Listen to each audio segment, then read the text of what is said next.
अस्सलामु अलैकुम वरहमतुल्लाहि वबरकातुहू। प्यारे नाज़रीन, प्यारे बच्चों, आप सभी का इस्तकबाल है, आप सभी का खैर मकदम है इस यूट्यूब चैनल पे। नाज़रीन कराम, मैं उम्मीद करता हूँ कि आप लोग अच्छे होंगे, बेहतर होंगे, खैर वाफियत से होंगे। आप लोगों की पढ़ाई बेहतरीन तरीके से चल रही होगी। आप अपनी तैयारी में मशगूल होंगे। तो आज मैं आपके दरमियान लेकर हाजिर हुआ हूँ क्लास 11th का चैप्टर नंबर 10 का सवाल और जवाब। तो सबसे पहले हम अपनी किताब में देख लेते हैं। ये रही आपकी किताब कहकशां हिस्सा अव्वल 11th क्लास की ये किताब चैप्टर नंबर 10 में दिया गया है। उसके सवाल और जवाब में आप बताइए, जिसमें तकरीबन 8 सवाल दिए गए हैं ठीक है ना। तो ये 8 सवाल और उसके जवाब हमने आप बोर्ड पे लिख दिया है। और उसके बाद दिया गया मुख्तसर गुफ्तगू। तो इस वाले वीडियो के अंदर ये आप बताइए के अंदर जो 8 सवाल दिए गए हैं इसको भी हल करेंगे और फिर मुख्तसर गुफ्तगू को भी हल करेंगे। और चैप्टर नंबर 10 जो है उसका ऑब्जेक्टिव जो भी सवाल और जवाब है उसको भी इंशाल्लाह हम इस वाले वीडियो में हल करने वाले हैं। तो चलिए शुरू करते हैं। शुरू करने से पहले आपसे एक छोटा सा दरख्वास्त है कि अगर आप इस चैनल पे नए आए हो तो चैनल को सब्सक्राइब कर दें और दूसरों तक शेयर कर दें और लाइक करना न भूलें, चूँकि आप शुरू ही में लाइक नहीं करते, लाइक करना भूल जाते हैं। आपकी एक लाइक से हमारी हौसला अफजाई होती है और हमारा हिम्मत बढ़ता है। तो चलिए शुरू करते हैं, देख लेते हैं। सबसे पहला सवाल यह है कि इस्लाहुन निसा मुसन्निफा का ताल्लुक किस ज़माने से है। यानी कि पहला सवाल आपकी किताब के अंदर जो दिया गया है वो ये है कि इस्लाहुन निसा मुसन्निफा का ताल्लुक किस ज़माने से है। आपने पढ़ा नाविल के अंदर, नाविल की बहस जो शुरू हुई है इस्लाहुन निसा के मुतालिक, और इस्लाहुन निसा के लिखने वाली जो राइटर है, मुसन्निफा है, उसके बारे में भी आपने पढ़ा। तो बहरहाल यहाँ पे सवाल किया गया है कि इस्लाहुन निसा मुसन्निफा का ताल्लुक किस ज़माने से है। तो उसके जवाब में जिक्र किया इस्लाहुन निसा मुसन्निफा का ताल्लुक 19वीं सदी के अवाखिर से है। यानी कि जब 19वीं सदी का दौर था, जब 19वीं सदी जब शुरू हुआ था तो उसके आखिर में, यानी कि जब 19वीं सदी ख़त्म होने वाला था तो उसी दौर की ये इस्लाहुन निसा का मुसन्निफा का ताल्लुक है और यह उसी दौर की ये मुसन्निफा थी। आ रही बात समझ में। दूसरे नंबर सवाल कहता है बाबू, क्या इस्लाहुन निसा उर्दू का पहला नाविल है जिसे किसी खातून ने मुस्लिम औरतों के लिए इस्लाह के किसी खातून ने मुस्लिम औरतों की इस्लाह के लिए लिखा था। यहाँ पे एक सवाल है। सवाल ये कहा गया, क्या इस्लाहुन निसा उर्दू का पहला नाविल है जिसे किसी खातून ने मुस्लिम औरतों की इस्लाह के लिए लिखा। ये सवाल आपसे किया जा रहा है। तो उसके जवाब में देखिए हमने सेम इसी के नहज पे हमने जवाब दिया है। जो आपकी किताब के अंदर जिस तरह से सवाल पूछता है उसी एतबार से, उसी नहज से हम जवाब देने की कोशिश करते हैं और ये सबसे बेहतर माना जाता है। जो सवाल जिस तरह से उसी हिसाब से अगर आप जवाब देते हैं तो फिर आपका जवाब जो होगा वो काबिल सताइश होगा, यानी काबिल तारीफ होगा। ठीक है ना। कहते हैं ना, सवाल गंदुम जवाब चना, यानी सवाल कुछ और जवाब कुछ और दिया जाए, यानी कि नहज भी, तरीका भी बदल दिया जाए तो बहरहाल गलत नहीं होता है, लेकिन उसकी सताइश और उसकी काबिलियत के अंदर, उसकी तारीफ के अंदर थोड़ी सी कमी आ जाती है। तो यहाँ पे देखिए हमने लिखा है, हाँ इस्लाहुन निसा उर्दू का पहला नाविल है जिसे खालिस औरतों की इस्लाह के लिए रशीदतुन निसा ने लिखा था। यानी कि जो सवाल में पूछा था क्या इस्लाहुन निसा उर्दू का पहला नाविल है, तो जी हाँ इस्लाहुन निसा उर्दू का पहला नाविल है। और किस खातून ने लिखा था भाई, किसके लिए लिखा था, तो उसके जवाब में जिक्र किया खालिस औरतों की इस्लाह के लिए रशीदतुन निसा ने लिखा था। 3 नंबर सवाल कहते हैं बाबू, इस्लाहुन निसा का सन्ने इशाअत क्या है। यानी कि इस्लाहुन निसा जो ये नाविल है ये आपके निसाब के अंदर जो दिया गया ना वो इक्तिबास है, यानी कि चुनिंदा है। ठीक है ना। हमने चैप्टर के अंदर भी इस बात को क्लियर कर दिया है कि वो इक्तिबास है। नाविल चूंकि जो होता है ना, नाविल उसको कहते हैं जिसको एक बैठक में नहीं पढ़ा जा सके। यानी नाविल, किसी भी चीज के ऊपर नाविल जब लिखी जाती है ना तो एक लंबी बहस होती है, उसकी पूरी दास्तान बयान कर दी जाती है जिसको एक बैठक में कभी भी पढ़ा नहीं जा सकता। लेकिन आपके निसाब के अंदर जो इस्लाहुन निसा जो दिया गया है तो वो इस्लाहुन निसा ये बहुत बड़ा नाविल है। ठीक है ना। उसमें से चुनिंदा एक वाकया को और एक पहलू को आपकी किताब के अंदर जिक्र किया गया है। तो बहरहाल यहाँ पे जो पूछा उसको देखते हैं। इस्लाहुन निसा का सन्ने इशाअत क्या है, यानी इस्लाहुन निसा जो है वो कब शाये हुआ था, कितने सन में उसको शाये किया गया था।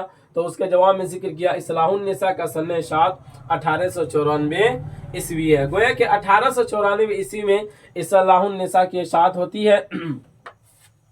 4 नंबर सवाल कहता है किसने लड़कियों का मकतब कायम किया, तो उसके जवाब में देखिए बाबू, हकीम मोहम्मद हुसैन साहब ने लड़कियों का मदरसा कायम किया था। ये हकीम अहमद हुसैन साहब ने लड़कियों का मदरसा कायम किया था।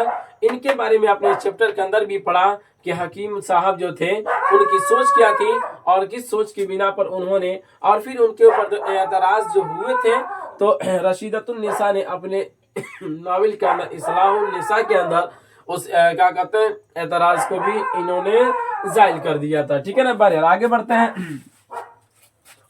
5 नंबर सवाल कहता है कि तालीम के मकसद के मुतालिक किस किरदार के मुकालमे है, यानी कि तालीम के मकसद के मुतालिक, तालीम के बारे में, तालीम हासिल करने के बारे में जो आपके किताब के अंदर जो दिए गए हैं वो किसके मुकालमे हैं, किस किरदार के मुकालमे हैं, तो उसके जवाब में जिक्र किया तालीम के मकसद के मुतालिक शहजादी और अशरफुन्निसा के मुकालमे मौजूद है। यानी कि शहजादी और अशरफुन्निसा के मुकालमे जो है वो तालीम के मुतालिक क्या है, तालीम के मकसद के मुतालिक, तालीम हासिल करने के मुतालिक क्या है, मौजूद है। 6 नंबर सवाल कहता है बाबू, मोहम्मद मुअज्जम ने बिस्मिल्लाह की शादी का इंतजाम करीमुन्निसा के हाथ में क्यों दे दिया, क्यों दे दिया, तो उसके जवाब में आपने पहले जवाब सुनने से पहले जान लीजिए, आपने चैप्टर के अंदर पढ़ा भी कि करीमुन्निसा जो थी वो मौलवी मोहम्मद मुअज्जम साहब की क्या थी, बहन थी। ठीक है ना, जैसा कि आपने चैप्टर के अंदर पढ़ा है। और मोहम्मद मुअज्जम साहब की बीवी जो थी वो इस शादी से खुश नहीं थी। गोया कि उनकी लड़की की जो शादी हो रही थी, जिस घर के अंदर जिस लड़के से शादी हो रही थी, वो लड़का क्या था, गरीब था, उसके पास पैसा ज्यादा नहीं था। और चैप्टर के अंदर भी हमने इस चीज को बताया कि भाई इस दुनिया के अंदर सबसे बड़ी अगर कोई चीज होती है ना वो गरीबी है कि नहीं।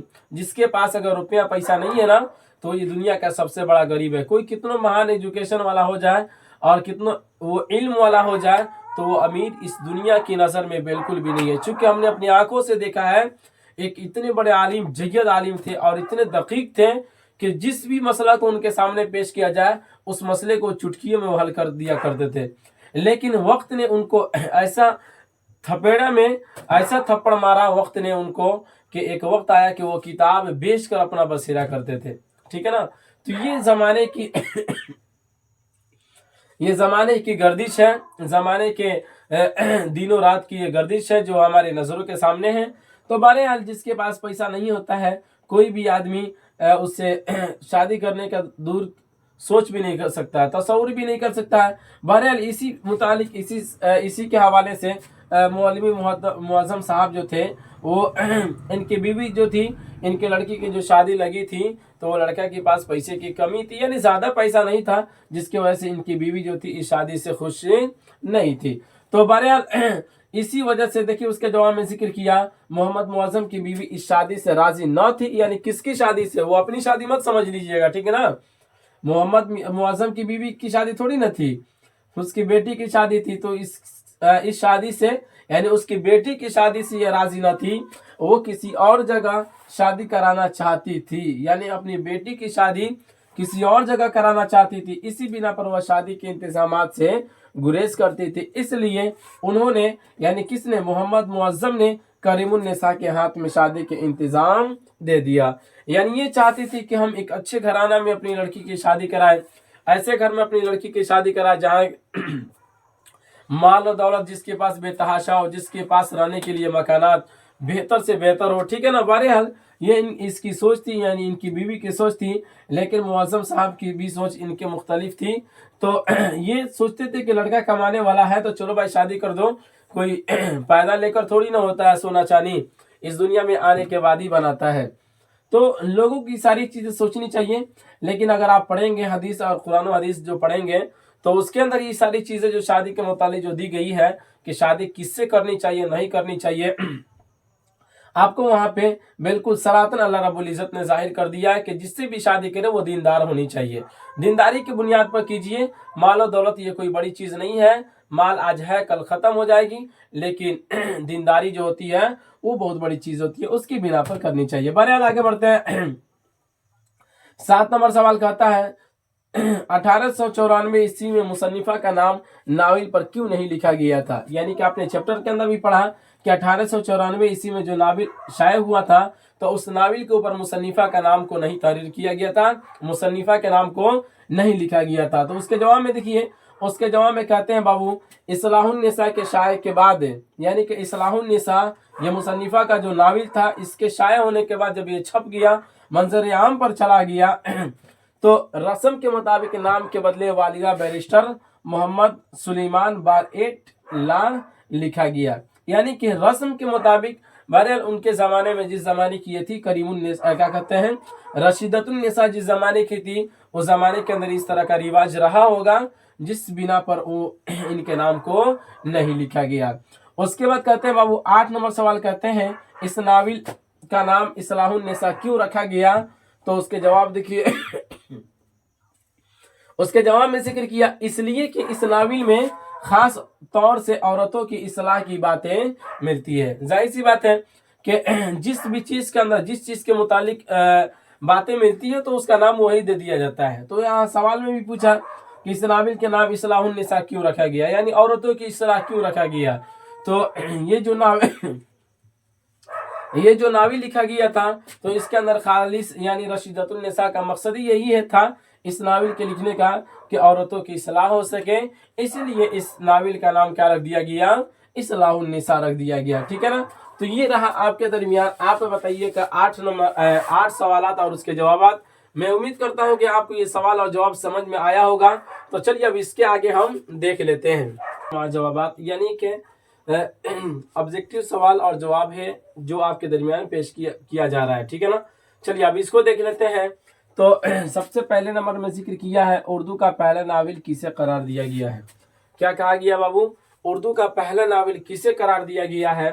तो उसके जवाब में जिक्र किया मिरातुल उरूस। किसको करार दिया गया है, मिरातुल उरूस को उर्दू का पहला नावल करार दिया गया है। 2 नंबर सवाल कहता है मिरातुल उरूस किसने लिखा है। तो उसके जवाब में जिक्र किया डिप्टी नजीर अहमद ने। यानी मिरातुल उरूस को लिखने वाले कौन हैं, डिप्टी नजीर अहमद। 3 नंबर सवाल कहता है मिरातुल उरूस किस साल लिखा गया। तो उसके जवाब में जिक्र किया 1869 ईस्वी, यानी कि मिरातुल उरूस 1869 ईस्वी में लिखा गया था। 4 नंबर सवाल कहता है रशीदतुन्निसा की पैदाइश कब हुई थी।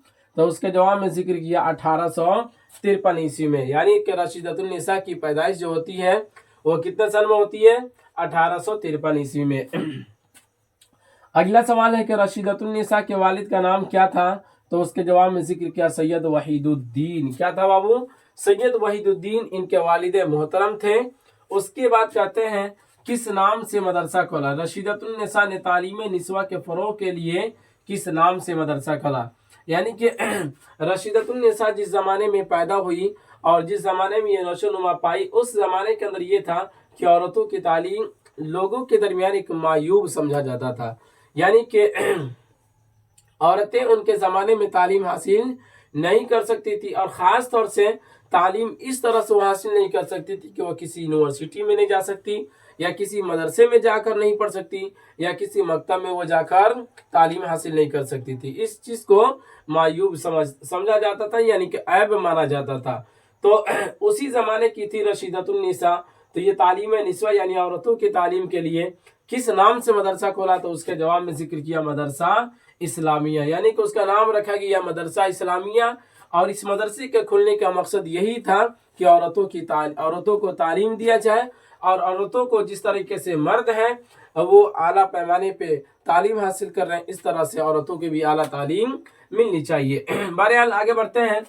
7 नंबर सवाल कहता है कि रशीदतुन्निसा का इंतकाल किस साल हुआ। तो उसके जवाब में जिक्र किया जुलाई 1931 ईस्वी में, यानी कि जुलाई का महीना था और 1931 ईस्वी में रशीदतुन्निसा इस दुनिया से चल बसी।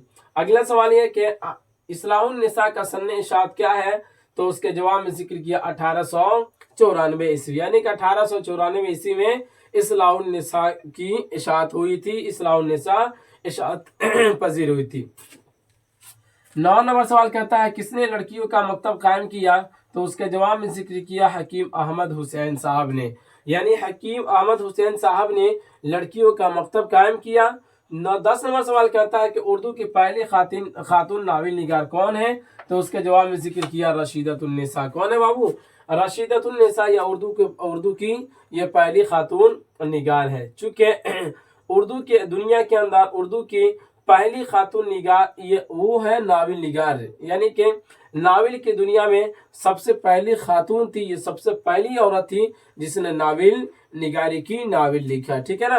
वरना तो सबसे पहले नावल निगार किसको तस्लीम किया जाता है? डिप्टी नजीर अहमद को, ठीक है ना। चूंकि इनका उर्दू का पहला नावल किसे करार दिया गया? तो मीरातुल उरूस को, और मीरातुल उरूस के लिखने वाले कौन है? राइटर कौन है? डिप्टी नजीर अहमद है, ठीक है ना। तो गोया कि डिप्टी नजीर अहमद साहब जो है ये उर्दू का पहला नावल निगार है। और औरतों के अंदर ये है कि रशीदतुन्निसा जो थी ये औरतों के अंदर ये सबसे पहला नावल निगार थी। चलिए अब आगे देख लेते हैं। 11 नंबर सवाल कहता है कि रशीदतुन्निसा का ताल्लुक किस शहर से था? तो उसके जवाब में जिक्र किया पटना। गोया कि ये पटना के रहने वाली थी, पटना की थी। 12 नंबर सवाल कहता है कि शामिल नसाब नावल किसकी तख्लीक है? तो उसके जवाब में जिक्र किया रशीदतुन्निसा की। 13 नंबर सवाल कहता है कि शामिल नसाब रशीदतुन्निसा किस सिन्फ में है? किस सिन्फ में है? यानी कि नज़म में है या कि नसर में है या कि हमद में है, किस सिन्फ में है? तो उसके जवाब में बाबू जिक्र किया नावल, यानी कि नावल सिन्फ के अंदर रशीदतुन्निसा का लिखा हुआ अफसाना नावल जो आपके निसाब के अंदर शामिल है वो नावल के अंदर है, ठीक है ना। बहरहाल आगे बढ़ते हैं। 14 नंबर सवाल कहता है कि रशीदतुन्निसा का ताल्लुक किस जमाने से है? तो उसके जवाब में जिक्र किया 19वीं सदी के आखिर से, यानी कि 19वीं सदी की जब इंतहा हो रही थी, 19वीं सदी जब खत्म हो रहा था तो फिर उसी जमाने की रशीदतुन्निसा थे, ठीक है ना। तो ये रहा आपके दरमियान मारूसी सवालात और उसके जवाब, यानी कि ऑब्जेक्टिव सवाल और जवाब, ठीक है ना। चलिए अब इसके बाद मुख्तसर गुफ्तगू बयान करते हैं। मुख्तसर गुफ्तगू के अंदर सबसे पहला सवाल यह है कि करीमुन्निसा के मुतालिक 5 जुमले दर्ज कीजिए। यानी कि आप अपनी किताब खोल कर देखेंगे तो बाबू उसमें सबसे पहला सवाल जिक्र किया गया यही कि करीमुन्निसा जो थी उसके मुतालिक 5 जुमले दर्ज कीजिए, लिखिए। तो आपको पहले पे ही पता चल गया होगा कि करीमुन्निसा ये कौन थी। तो बाबू करीमुन्निसा जो थी वो मौलवी मोहम्मद मुअज़्ज़म की ये बहन थी। तो उसी के मुतालिक साहिब किताब ने कहा कि 5 जुमले लिखिए। तो उसके जवाब में देखिए यहाँ पे कहते हैं कि करीमुन्निसा मोहम्मद मुअज़्ज़म की बहन बिस्मिल्लाह की फूफी थी।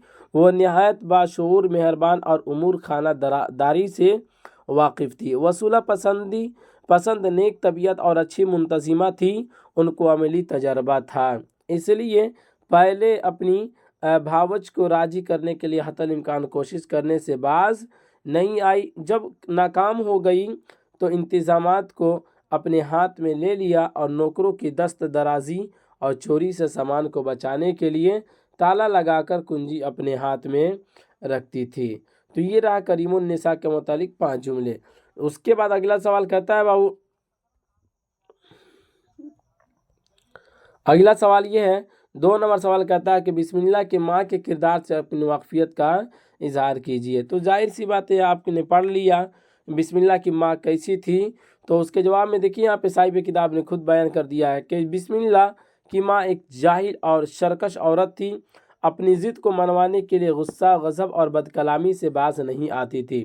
यानी कि वो हमेशा चाहती थी कि हमारी ही बात को लोग सुने और हम दूसरे की बात को नहीं सुने। चूँकि जाहिल जो लोग होते हैं ना तो उनकी फितरत के अंदर ये दाखिल होती है कि वो हमेशा वो चाहेंगे कि वो अपनी बात को ही सुनवाए, अपनी बात को मनवाए।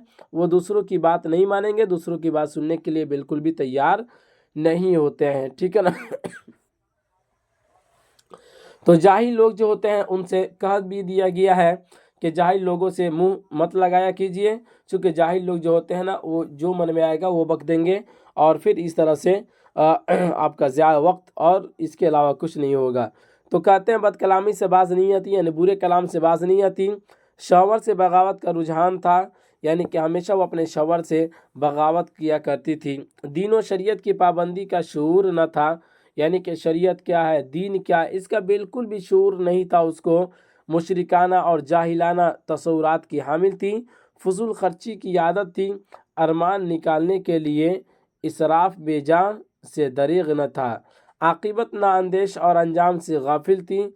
शौहर की शराफत और सुलह पसंदी का नाजायज़ फ़ायदा उठाकर अपनी हरधर्मी को पूरा करती थी। यानी जाहिर सी बात है कि जिसके शौहर गाय हो ना, तो फिर क्या करते हैं औरतें, क्या करती हैं, बहुत ज़्यादा फ़ायदा उठा लेती है, बहुत ज़्यादा फ़ायदा उठाना शुरू कर देती है कि नहीं। ये सिर्फ उसकी सुलह रहमी और नेक नरमी की वजह से, नेक की वजह से। तो हालांकि इस तरह से नहीं करनी चाहिए। बहरहाल आगे देखते हैं। 3 नंबर सवाल कहता है कि बिस्मिल्लाह की शादी के मौके पर क्या क्या रस्में अदा की गई, उसको बयान कीजिए। यहाँ पे देखिए साहिब किताब ने खुद बयान कर दिया है। बिस्मिल्लाह की शादी के मौके पर उसके वालिद मोहम्मद मुअज़्ज़म शरई शादी करने के लिए राज़ी थे, लेकिन बिस्मिल्लाह की माँ की ज़िद की वजह कर शादी उर्फ़ी और रिवायती अंदाज से हुई। इस शादी में मुतादद जाहिलाना और मुशरिकाना रसूमात का इनेकाद हुआ। बारात की तारीख़ मुकर्रर करने में किसी मौलवी को न तलब करके ब्राह्मण की खिदमत हासिल की गई। मुशरिकाना रिवाज के मुताबिक साचिक व मेहदी माजा के रसूमात के लिए अलग अलग तकरीबात में रक़्स व सुरूर, गाने बजाने के अलावा हाथी घोड़े सवारों की जुलूस सड़क और गलियों में गर्दिश करने के लिए भेजे गए। अलगर्ज ये शादी तकल्लुफ़ात और नुमाइश बन गई। फजूल खर्ची को इज़्ज़त समझकर जहालत को फ़रोग़ दे दिया गया। तो ये जाहिर सी बात है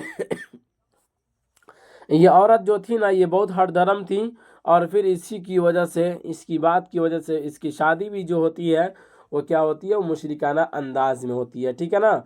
इसलिए कहा जाता है कि अनपढ़ लड़की से ख़ास तौर से आजकल जो देखा जा रहा अपने समाज के अंदर, ना अहल लड़की से जो अनपढ़ है, जो पढ़ी लिखी नहीं है, बहुत लोग शादी करने से, अपने लड़कों की शादी करने से गुरेज कर रहे हैं, चूँकि इसकी बहुत ज़्यादा आने वाले समय में इसके बहुत ज़्यादा नुकसानात देखने को मिलते हैं। चूँकि वो जो होती है ना औरतें, ख़ासतौर से बीवियाँ जो होती है ना, और जो पढ़ी लिखी नहीं होती है, उनका चाल चलन और रंग ढंग वो किसी और तरह का होता है। जैसे कि यहाँ पे देख लीजिए, ये तो पढ़ी लिखी थी नहीं, मुशरिकाना अंदाज इख्तियार कर लेती है, और फिर वो मुशरिकों की तरह, यानी गैर कौम की तरह वो अपने बेटी की शादी कराती है। हालांकि ये शरीयत में सारी चीज़ों की इजाज़त नहीं है। चलिए 4 नंबर सवाल कहता है तवाहुम परस्ती क्या है, इसकी कोई एक मिसाल शामिल निसाब हिस्से से दीजिए। यानी आपके निसाब के अंदर जो शामिल है ना, उससे दीजिए। तो यहाँ पे साहिब किताब ने बयान किया है, वहम एक ज़हनी और जहालत पर मबनी फ़िक्र है। क्या वहम एक ज़हनी और जहालत पर मबनी फ़िक्र है। वहम परस्त ऐसा सोचता है कि अगर कोई काम रिवाज के मुताबिक ना किया गया तो भारी नुकसान होगा, इसलिए वहम परस्त इंसान अक्ल व शऊर से खाली होकर रिवायत और रसूमात की पाबंदी में यकीन रखता है। उमूमन शादियात के मौके पर बारात के तारीख़ तय करने में साद और नहीस देखना भी वहम परस्ती है। दाखिले नसाब हिस्से में साद और नहीस न देखकर ब्राह्मण की खिदमत हासिल करना वहम परस्ती की इंतहा है, जिसमें जहालत और मुशरिकाना ज़हनियत की झलक मिलती है। तो ये रहा 4 नंबर सवाल का जवाब। 5 नंबर सवाल है माझा क्या होता है, इसमें क्या क्या रस्में अदा की जाती है, दूल्हा के माझे का क्या सामान भेजा गया, इसके बारे में बयान कीजिए। जवाब में दिया गया कि उमूमन शादियात के तकरीब में जिस दिन दूल्हा और दुल्हन को जर्द रंग का जोड़ा मायू की मौजूदगी में पहनाया जाता है, उसे माझे का दिन कहते हैं, है कि नहीं। ये खास तौर से लड़कियाँ ये सब ज़्यादा जानती हैं, लड़कों को ये सब चीज़ पता नहीं होता है, ठीक है ना। इस दिन दुल्हन के तमाम जेवरात और चूड़ियाँ उतार दी जाती है। 7 सुहागनों के ज़रिए पसी हुई हल्दी का लेप गाल और जिस्म पर मला जाता है। दाहिने हाथ में कंगना हाथ दिया बांध दिया जाता है। उस रोज़ लड़की के घर से दुल्हा के लिए माझे का जोड़ा, जर्द रंग का अंगरखा, जर्द कुर्ता, सुर्ख रंग का रुमाल, जर्द की टोपी और जूता के अलावा फूल, तरह बदी और हार भेजे जाते हैं। मज़कूरा सामान के अलावा ससुराल वालों के लिए मिठाइयाँ और पकवान भी जाते हैं। तो ये सब क्या है, ये जिहालत की इंतहा है। जिहालत की वजह से इस तरह की शादी के अंदर क्या कहते हैं, वो सारी चीज़ें रसूमात अदा किए जाते हैं। तो ये रहा आपके दरमियान मुख्तसर गुफ्तगू, मुख्तसर सवालात और उसके जवाबात। तकरीबन इसके अंदर 5 सवालात दिए गए हैं और उसके जवाबात भी आपके दरमियान पेश कर दिया गया। मैं उम्मीद करता हूँ कि ये सबक आपको समझ में आया होगा। इस वाले वीडियो के अंदर हमने ऑब्जेक्टिव, सब्जेक्टिव और मुख्तसर गुफ्तगू जो है उसको बयान कर दिया, यानी कि चैप्टर नंबर 10 जो है उसको हमने कंप्लीट कर दिया। मैं उम्मीद करता हूँ कि आपको समझ में आया होगा, आपको अच्छा लगा होगा। तो अब इजाज़त दीजिए, फिर मिलेंगे अब अगले वाले सबक में। इसी पर इख्तिताम करते हैं। खुदा